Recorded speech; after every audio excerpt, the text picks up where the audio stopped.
Nesse caso aqui, a gente está usando o NumPy e está usando o sklearn aqui só para gerar os dados iniciais, né? Os dados que a gente vai fazer a regressão. Eu vou pular esse pedaço do gradiente descente aqui e vou voltar daqui a pouquinho. Então, basicamente, o nosso programa começa a partir dessa linha onde estão os parâmetros. Então, eu estou definindo que a gente vai fazer 6.000 iterações, que o alfa que a gente usa naquela equação que atualiza o valor de θ vai ser 0,0005, que a gente vai usar 100 exemplos. E aqui tem uma diferença por conta da forma que foi implementada. Na verdade, eu estou querendo criar uma reta, então eu preciso de criar com uma feature só. Então agora eu vou executar aqui aquele procedimento que a gente já viu nos outros exemplos e ele vai gerar para mim uma matriz X que tem uma feature e tem 100 linhas de exemplos, e o Y também vai ser uma matriz de 100 linhas de uma coluna. Só que se vocês lembrarem do modelo, eu preciso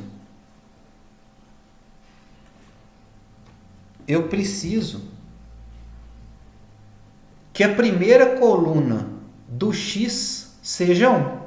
E agora, o que ele me gerou foi somente essa coluna que está denominada aqui como x1. Então, o que eu faço? Eu uso um recurso do NumPy que me permite inserir uma coluna. Essa coluna está sendo gerada com m linhas igual a 1 e eu estou anexando, então, os valores de x a essa coluna. Isso significa agora que o X vai passar então a ter 100 linhas e 2 colunas, igual eu estou mostrando aqui. Eu preciso de gerar, no caso, como a gente aqui está trabalhando com que a gente está calculando tudo, eu preciso de ter uma estimativa inicial do θ. O que eu fiz foi gerar uma matriz de n mais 1 posições, né? Então, uma matriz de 2 posições no final das contas, que foi iniciado com 1. Podia ser 0, quanto podia ser qualquer outro valor. E aqui, nessa linha que está aqui, eu estou executando, então, o meu procedimento do gradiente descente, né? Então, ele vai fazer a conta e vai me retornar o θ final depois de num iterações, que no nosso caso aqui é 6.000. E ele recebe, então, o θ inicial, o alfa e os valores de x e y. Então vamos voltar agora lá no procedimento para a gente ver como é que foi feito. Basicamente, é a mesma ideia, né? O que a gente está fazendo aqui é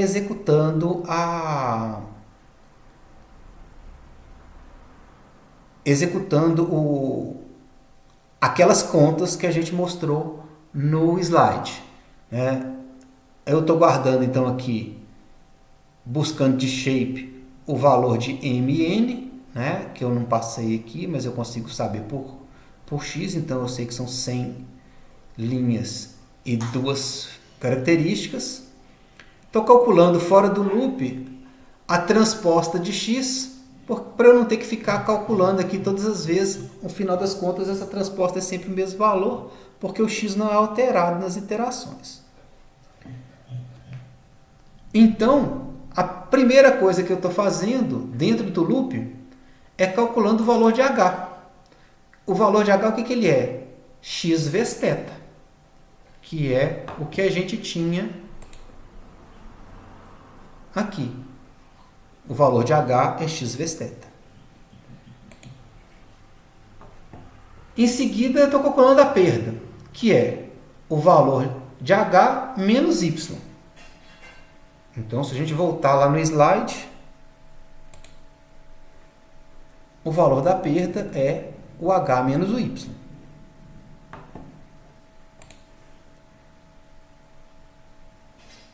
Em seguida, eu vou calcular o custo.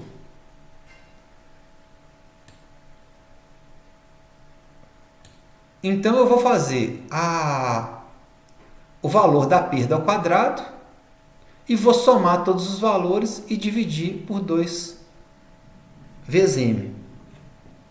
Dividir por 2m. Se a gente olhar de novo no slide, é exatamente o que a gente está fazendo aqui. Então, o NumPy ele já executa, eu não preciso de fazer essa operação desse jeito, ele aceita fazer usando aqueles 2 asteriscos para levar ao quadrado. Então ele vai fazer isso, aquele NP-sum faz essa soma e depois eu divido por 2m. Então consegui resolver esse pedaço da linha. A próxima parte é achar o gradiente. O gradiente é o quê? A matriz transposta de x vezes a perda. Então aqui eu estou multiplicando, esse NP dot está fazendo a multiplicação do valor da transposta de x vezes a perda e depois eu estou dividindo por m. Vamos voltar no slide para conferir o que a gente fez. Então nós estamos fazendo essa linha que está com gradiente, que é multiplicar a matriz x transposta vezes a perda e dividir por 1 sobre m. E aí a gente tem que calcular o θ. O θ vai ser, então, o valor do θ anterior menos alfa vezes o gradiente, que é também exatamente o que a gente tinha colocado lá. Que o valor do θ novo é o θ antigo menos alfa vezes o valor do gradiente. E aqui eu guardo, essa linha aqui é só para eu conseguir mostrar algumas coisas para vocês, onde eu guardo qual é o número da iteração, qual que é o custo nessa iteração e qual que é o valor do θ dessa iteração. Tá ok? E no final, o que o meu procedimento, depois dele executar número de iterações vezes, ele retorna o valor de θ e o log, que vai ser uma lista, com o valor do custo e do θ para cada iteração. Então vamos voltar lá embaixo. Então, o meu procedimento executou, ele retornou aqui θ e o log. Aqui, igual nos outros, o que eu fiz? Plotei os pontos que foram gerados aleatoriamente por aquele make regression. E aqui eu estou plotando o valor de x. Lembra que agora eu tenho que pegar a coluna 1, quer dizer, na verdade é a coluna 2, como começa de 0, o número que eu tenho que colocar aqui é 1, vezes o valor do y estimado, que é x vezes θ. Ok? Então, com isso agora eu consigo plotar a minha reta de regressão. E aqui eu primo qual que é o θ. Nesse caso, diferente do sklearn, eu mostro o θ0 e aqui eu mostro o θ1. Vamos ver agora o custo. Eu guardei o custo no log e eu sei que é a primeira coluna, que é a coluna número 1, Na verdade, é a segunda coluna da lista do log. Então, eu faço um loop aqui para poder guardar em C o custo para cada iteração. Esse I vai guardar para mim um array de 0 até o tanto de iterações que teve. Então, agora eu vou plotar da mesma forma que o do outro, qual é o custo pelo número de iterações. A gente vê que aqui a gente tem uma coisa semelhante, que é uma curva decrescente. Uma coisa adicional que eu fiz é que, como eu tenho acesso agora dentro do algoritmo, eu posso pegar e ver como é que como é que as retas vão melhorando, Quer dizer, como é que o valor de θ vai melhorando visualmente. Então, o que eu fiz? Eu vou plotar agora 5 retas. né? E estou fazendo essa conta aqui. Na verdade eu vou botar 6 retas, porque eu tenho uma reta aqui adicional aqui no final. Mas dentro desse loop eu vou plotar 5 retas, que são são 5 etapas do processo de iteração, né? E ploto os pontos, e aqui a gente vê, na iteração 0, o θ que eu tenho me dá uma reta muito ruim, esse azul aqui. E a gente vai vendo, à medida que ele sai de azul para verde, a reta começa a chegar mais próxima dos pontos, aí depois ele sai de verde para vermelho, mais próximo, verde para um azul estranho, mais próximo, até ele chegar na reta final, que foi a última iteração que eu tinha programado, né? E com essa última iteração, ele é exatamente aquela reta que a gente tinha mostrado antes, e ele ficou bem em cima aqui. Na verdade, da 4.800 para 6.000, a gente praticamente não vê diferença nenhuma, porque a gente já está vendo que a gente já está começando a chegar na parte onde estabiliza. Então, se a gente aumentar o número de iterações aqui, a gente conseguiria ver, ia chegar num ponto que as retas todas iam ser uma em cima da outra. Ok? Então, quais são os prós e os contras da gente usar gradiente descente? A principal questão a favor dele é que a gente pode usar para qualquer para qualquer conjunto de dimensão e para vários espaços, né? Ele é relativamente fácil de implementar. A gente viu um código pequeno em Python, mesmo quando a gente tem que fazer tudo, né? Se a gente for considerar uma biblioteca, não tem que fazer nada, né? Então é bem tranquilo. A vantagem de usar, por exemplo, toda implementação em NumPy é que, eu não tinha falado isso antes, no caso do sklearn que a gente estava mostrando, aquele regressor, ele só faz batch, né? Então, quer dizer, ele executa em todas as operações todos os dados que você tem. Então, isso é um pouco ruim. Mas tem alguns problemas. Tem o problema do ótimo local, a gente já tinha visto isso lá para trás, naquela figura. Ele pode ser lento perto do mínimo, né? A gente também já percebe isso, porque a curva de custo ela meio que estabiliza e fica uma reta depois de uma quantidade de iterações. E a gente tem um problema para as funções que não são diferenciáveis, né? Então, para a função, se a função for convexa, ele garante o mínimo local, mas caso não tenha convexidade, né, a gente pode ficar preso num mínimo local que não é o melhor de todos, quer dizer, não é o menor mínimo. Um jeito de resolver isso é a gente começar de pontos aleatórios, quer dizer, selecionar valores de θ de forma aleatória para a gente poder seguir, né? Vamos voltar lá para trás para a gente ver, para a gente ter essa situação, né? Onde a gente pode explorar caminhos diferentes e chegar em mínimos diferentes, né? O maior problema disso é que a gente não tem garantia nenhuma, né, da execução, e a gente não sabe exatamente quantos mínimos a gente tem que testar para conseguir o melhor mínimo, né? E isso, para cada mínimo que a gente chega, né, para cada ponto inicial de partida, a gente executa o programa, é mais tempo que a gente está gastando, né? E essa é uma das questões, uma questão de convergência também, é a questão do alfa, que a gente já falou antes.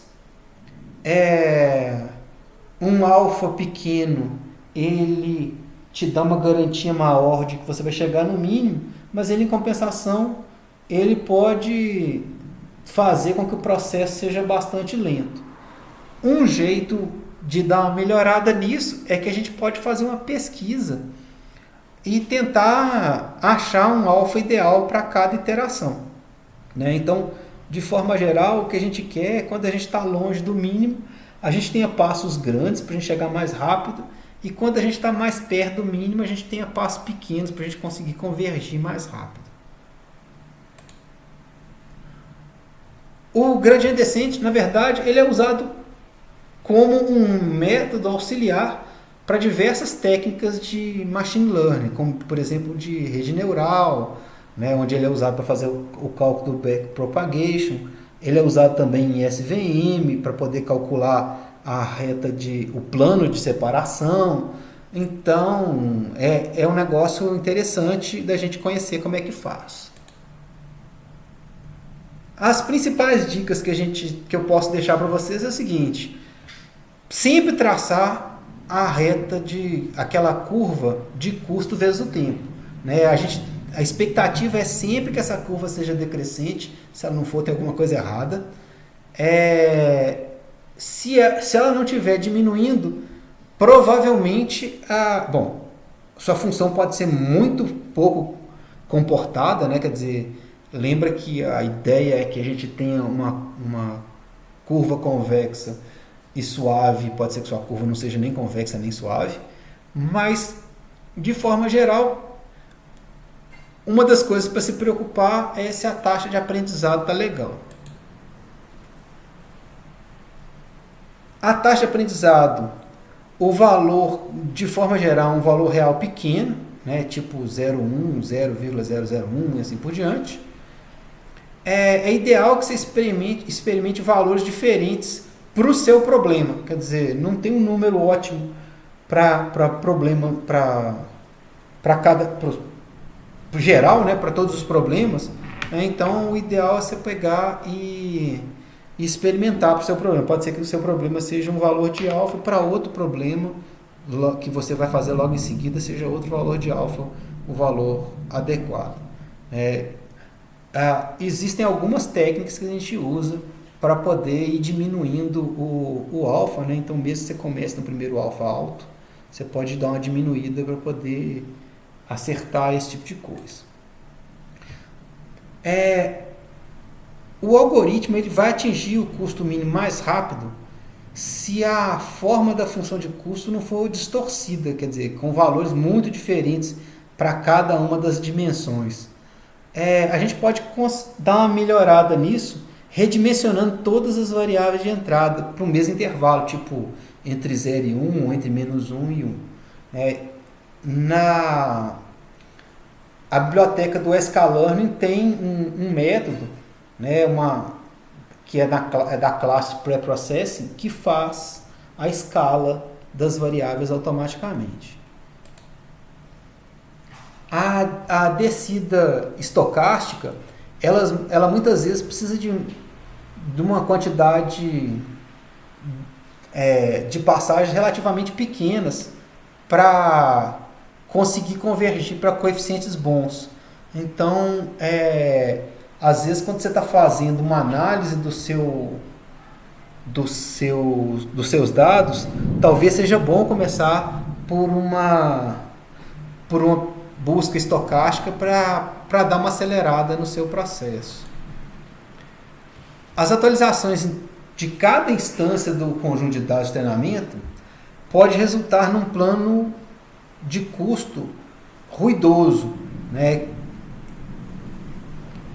Então, assim, isso pode atrapalhar